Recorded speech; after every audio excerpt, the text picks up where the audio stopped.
Hello dear UPSC aspirants, today is 20th January and I'm ready with must-read articles for 20th January. I'm 𝐿𝐞𝐥𝐻𝐿, a mentor at Prepp IAS. And the 18th and 19th January, the weekend recap, I'll bring in the course of this week. Also, I want to tell you how to use these videos. So these videos will be differentiating factor for you along with the current affair monthly compilation, because any compilation do not offer you content specific for essay, ethics and some prelims level facts which you are supposed to see on everyday basis, right? Only then you will be able to remember in a better manner rather than just remembering the entire document in few days. It is less possible. So that is how these videos are going to help you in enriching your preparation. So let's start with today's video. We don't have much in the front page. Let's move to the opinion page directly. I have read all the articles of editorial, and please don't waste your time there. It is not for UPSC's interest, right? UPSC relevant questions. So recasting insolvency resolution. The Insolvency and Bankruptcy Code 2016 is a very important act which has been asked in 2016 mains question. Right, it comes under GS paper 3 Indian economy. It came under GS paper 2 in the mains question though, right?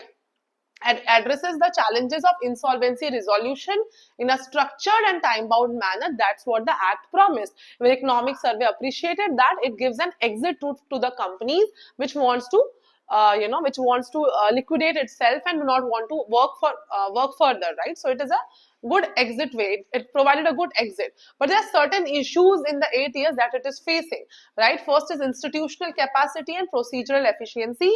Supreme Court of India in Jet Airways case has said that there are many structural infirmities and they are passing the time deadline that they have given in the code itself, right? So which is not good for the act. So what are the issues that they are facing? Firstly, there are dual burden on the institution, which is National Company Law Tribunal NCLT and the appellate body National Company Law Appellate Tribunal NCLAT. They are facing dual burden because they have to solve cases of IBC also and Companies Act also, right? So that is giving them a lot of cases. Secondly, this this code, Insolvency and Bankruptcy Code, was conceived in 1999 as per the Iradi Committee's recommendation. So 1999 and 2016. So according to the writers, a lot of features are of bygone era and are obsolete in nature. So it's not showing today's realities, right? So that is also one of the issue. Other issue is these benches are not sitting for the full day, and they are also telling specifically in data how many number of cases. The average time for insolvency resolution has increased. So it was 654 days in financial year 2022-23. It has become 716 days in financial year 2023-24. You can show this clear comparison, right? Right? The Supreme Court has said that they should try to limit itself to the time, and they're also saying that there is a lack of specialized and domain knowledge in the people who are sitting in this NCLT and NCLAT benches. Okay, so there's no effective system in place. If there are supposed to be an urgent listing of a case, there are no staff sitting to filter the cases accordingly. So these are also some issues they are facing. There are also issues of that there is a requirement of a mandatory hearing for all applications of progress reports, which is not so necessary. They are not also using the alternative dispute settlement system also. It's not being used by them in a correct manner. So these are issues they are facing. One of the reforms the government has brought is initiative for mandatory mediation prior to the submission of insolvency applications. This may ease out the timing issue, the time that they are taking. And now the writers are suggesting two other suggestions, that is hybrid model that values judicial experience and domain expertise. So both kind of people should sit in the bench of judicial knowledge. For example, in Jet Airways case, people should have the knowledge of how the airways and aircraft system works, right? And the third solution is specialized benches for different category of cases. And they're also talking about infrastructure issues, that is adequate courtrooms and qualified support staff is also important. So this IBC is important. Okay, let's move to the next article. So how is TRI and the government combating spam? This article is about spam and about TRI and spam, and this comes under GS paper 2, regulatory bodies. TRI is a telecom regulatory Authority of India, which regulates the telecom sector, it will be using distributed ledger technology to register spam preferences from customer. It will be helping customers that they don't receive so many spams as we do, right? So how they are doing it? The TRAI regulates the telecom industry, and its main role is in regulating unsolicited commercial communications, which is called UCC. It is the official name for spam. What is it? Unsolicited commercial communication. If it comes in prelims knowledge, what is it? You should know this difficult term. Unsolicited commercial communication is nothing but what we call spam, right? So in 2007, the regulator implemented a do not disturb registry. Okay, so this worked for some time. They also brought telecom commercial communication customer preference regulation 2018 𝐶CCPR. So they are constantly trying to bring regulations and codes through which they are trying to reduce the spams that we are facing. In 2024, TRAI mandated that DND reporting be made available on every telecom provider's app. It has been made mandatory. So TRAI mandated. Now what is happening? They are trying to bring the blockchain. So TRAI mandated that in the 𝐶CCPR, that is Telecom Commercial Communication Customer Preference Regulation, that telcos use a blockchain ledger. Now they are trying to use blockchain, also known as distributed ledger, in order to store a constantly updated list of SMS approved sender of SMS messages. Okay, so what is this? They're facing fraudulent calls have also emerged with cyber fraud seeking to ensnare India's and financial scams. So till now, spams were only the commercial companies that were disturbing us but were harmless. But now it is no more just harmless. It's also cyber frauds, right? So issue of spam and scam calls come from international numbers also, which has certain voice over internet protocol. Government is also trying to help in just trying to cooperate with TRAI in this area. The Department of Telecommunication DOT has launched the Sanchar Sathi portal, which has a reporting site called Chakshu. Okay, so DOT has partnered with law enforcement, banks and stakeholders in order to accept reports of suspected fraudulent calls and messages. Okay, so remember this Sanchar Sathi and Chakshu reporting site. Okay, the Telecom Security Operations Center at its they have also set up, Department of Telecommunication has set up Telecom Security Operations Center at its New Delhi headquarters to monitor suspicious internet trafficking real time. Okay, so this initiatives by government and TRAI, you should know. Let's move to the next article. This article is not very much important for us. What did the ILO report state about international migrants? So if some question come about migration in GS paper 2 during in diaspora, so you can just use one of the facts. Okay, so this much fact is sufficient. In 2022, international migrants made up 4.7% of the global labor force. Okay, so in the entire labor force, 4.7% are international migrants. They are both employed and unemployed sometimes. So high income countries absorb the largest number of international migrants, accounting for 68.4%, which who are working especially in services and care sector. A higher proportion of international migrant males are employed. Among them also, males are more in number. Okay, only 38.7% females were employed. So this is only data which is there, which you can use in any essay related to migration and Indian diaspora data also, and also in society, Indian society. Let's move to the next article. So this talks about the impact of H1B visas on the tech industry in USA. Okay, so H1B visa, we all know India is the biggest user, or forms the biggest a community who uses H1B visa. So verbal mudslinging began after President-elect Donald Trump appointed Sriram Krishnan as a senior policy advisor on artificial intelligence. So some people started calling Indian migrants the third world invaders. Okay, so the idea that the number of skilled workers must be reduced in the US as the program is negatively impacting native workers. So this is xenophobic attitude that is there. But a lot of reports and surveys have said that migrants help Indians. Migrant helps the native population in creating better economy, right? So they are talking about the study estimate that the growth in foreign STEM workers may account for 30 to 50% of aggregate productivity growth in the US between 1990 and 2010. Okay, so it improves the wages of native population of US also. So another study, immigration's effect on US wages and employment redux, that immigrants and native workers complement each other in the labor market. This is what they are talking. Despite the positive impact of H1B workers on US economy, opponents are clamoring for restrictions and lowering the number of legal immigrants. And they have criticized companies like Infosys and Cognizant, calling their model as global delivery model that transformed how technology services were delivered to US companies, but did not truly make a path-breaking innovation for the US economy. Okay, so this H1B visa and this xenophobic attitude, this migration can surely come and be used in essay paper. Okay, so this is on you how you will use it. Let's move to the next article. So this article is about Queen Sembia was the real founder of the Chola Empire, says Kani Sethi. Very interesting. It is also important from prelims point of view. And if you want to use any women ruler, some who is little less heard of, other than Rani Lakshmi Bai, and others of her level. So this is another alternative that you can use. So this he's a historian, Anirudh Kani Sethi. He talks about that Sembia Mahadevi in many ways is the real founder of the Chola Empire, the biggest Chola Empire, okay? Because she builds this popular support, because she has built the popular support. She built that tax base that was required for big Chola Empire.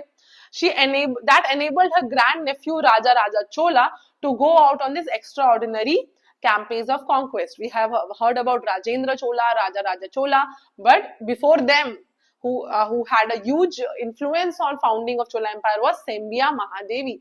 You can use her, example in maybe an Indian society or in an essay for women. Let's move to the next article.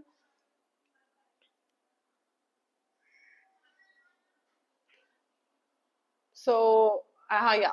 So this article talks about, this is about PM's code. PM is telling in Man Ki Baat a lot of code that can be used. India's democracy has proven doubters wrong, says Modi. Okay, so Modi ji said January 25 is celebrated as National Voters Day. Why? Because Election Commission of India was established on this date. Okay, so first election was held in the country in 51, 52. Some were doubtful whether the country will survive the democracy or not. But our Honorable PM Modi is saying, but our democracy proved all the apprehensions wrong. After all, India is the mother of democracy. You can use this quote surely if a question comes about democracy. Then he further speaks, he connects the democracy with Mahakumbh, that how we are, these people are related to each other. So Mahakumbh festival celebrates unity in diversity. Unity in diversity, this can come in GS paper 1, right? People from all over India and the world congregate on the sands of the Sangam. There is no discrimination, no casteism. This tradition, which has been going on years, it connects southern India, East India and West India, the rich, poor, all caste and all kind of people, right? Shrines in Kumbakonam and Tiruchirappalli, whose traditions are connecting with the Kumbh, the South Indian temples, right? So you can use this good examples. And he's also talking about man-animal conflict of Assam, where this environmental issue was happening. He's talked about a solution that was found there, which you can use in environmental degradation or man-animal conflict question. So he is saying that villages in Nagaon, Assam had planted Napier grass on about 800 bighas of barren land. Elephants like this grass, Napier grass. So result was that instances of elephants straying in the fields of farmers became less. Okay, so this is a matter of great relief for thousands of villagers. Let's move to the next article. There's not much in this. 9 navies hold joint drills in strategic straits between Indian Ocean and the Pacific. Okay, so this was led by France. Okay, and what were these straits? The straits are very important: Malacca Strait, Sunda Strait, and Lombok Strait. Go and find and search in the world map wherever you have stuck in your room. Okay, and which 9 countries participated here? Australia, Canada, France, India, Indonesia, Malaysia, Singapore, UK and US, 9 countries. Okay, so find these straits on your world map. These are the countries that participated for the these three because these 3 straits are critical choke points which which provide entry and exit into the Indian Ocean region from the Pacific. Let's move to the next article. We have the last article on the science page. First, I'll talk about this interesting article, water hyacinth. Now, this is acting as a very invasive species, threatens the livelihoods of fishers on Kenyan Lake. So, a lot of fishermen were facing issue that they're not able to fish, their fishes are reduced in the lake. Why this has happened? Because water hyacinth is an invasive species that is native to South America, which was brought by tourists as an ornamental plant in Kenya. So it was first sighted on Lake Naivasha about 10 years ago, but now it has formed a large glossy mat. Okay, so to fishers, the invasive plant is a threat to livelihoods because the presence of water hyacinth is linked to pollution. Wherever there is pollution, they flourish even more. It is known to thrive in the presence of contaminants and grows quickly and is considered the most invasive aquatic species in the world. Okay, it can block sunlight and impact airflow, affecting the quality of aquatic life. So there is drastic drop in the population of fishes in this lake. These are important points that can come as a statements in your prelims question. So you should know, okay.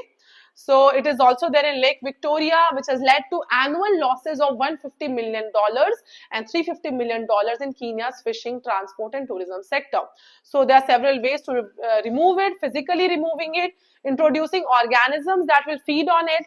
And now one of the companies are trying to convert water hyacinth into biodegradable packaging. Okay, so there's a company, Hyapark. So they are giving money to farmers. They physically pluck the water hyacinth and they are making it a biodegradable paper material. So these are some good examples that you can write if such question comes about India also, what can be done. The last article of the day, Indian cryptography research gears up to face the quantum challenge, right? So cryptography is important for security of messages, okay, for privacy, for security of messages. So this comes under science and tech, awareness in the field of science and tech like communication, networks, IT and computers, okay. So fundamental research in cryptography that's used worldwide to facilitate internet banking so that no one comes to know about internet banking that is happening, e-commerce services and secure messaging systems, okay. So the principal goal of those developing this system is to improve system security. That is what is the purpose of cryptography, right? It means hidden writing. It is a name for techniques that secure information by converting plain text into ciphertext, right? So it is creation and use of encrypted message that only the sender and the receiver can understand, and the malicious actor who interferes cannot understand, okay? So this has been happening from 1st century BC. The Roman dictator or ruler Julius Caesar used the eponymous Caesar cipher to relay message of strategic value to his generals. Okay, so many Polish code breakers fled their country after Adolf Hitler invaded it in 1939, and they worked with British mathematicians Alan Turing, who is the father of modern computing, to find out foundational theory of modern algorithmic computing. So these are some past, not the recent, not the modern day, but the past system where they were working on cryptography. Okay, you can use this as a starter of such a cyber security question if comes in essay. You can use from these stories, very impactful stories. Okay, so there are several issues. Areas where Indian researchers are working is communication complexity, proof complexity and algebraic coding theory. So the goal is to make sure an adversary, especially one with enormous computational resources, can't crack the code. Okay, so for example, if somebody has quantum computer, they can crack the code. So there are two ways that it can be stopped: homomorphic encryption and quantum information technologies. Okay, so it is in a recent paper, OECD has talked about this homomorphic encryption. Second is a mature second is quantum information technology. So what is it? Quantum computers can easily break the encryption. Okay, so now the algorithm are trying that can resist attacks powered by a quantum computer. So if a quantum computer is trying to attack on my security, so we have to build a system which is called quantum resistant cryptography, QRC. That is what is quantum resistant cryptography. That is marrying cryptography with quantum physics. Okay, let's move to the next part. A mature quantum computer could easily break some encryption methods, widely used today, but now we are working on algorithm that can resist this attack, which is called quantum resistant cryptography. Okay, India is also trying to build a lot of system here. It is talked about National Quantum Mission. The cabinet approved in 2023 includes a research hub for quantum communication. Okay, so you should remember what India is doing here. The National Quantum Mission of 2023 is talking about it, and it is continued here. Satellite-based secure quantum communication between ground station over 2,000 kilometer, long distance secure with other countries. That is also they are working, and multinodal quantum research and other outcomes is also one of the things. ISRO is also planning to launch a satellite with ultra secure quantum communication capabilities so that cryptography is conserved. So apart from Ministry of Science and Technology, Ministry of Electronics and Information Technology and Department of Telecommunication is also funding it. So remember this, India's initiative in protecting the cryptography of India for India. Thank you. Thank you.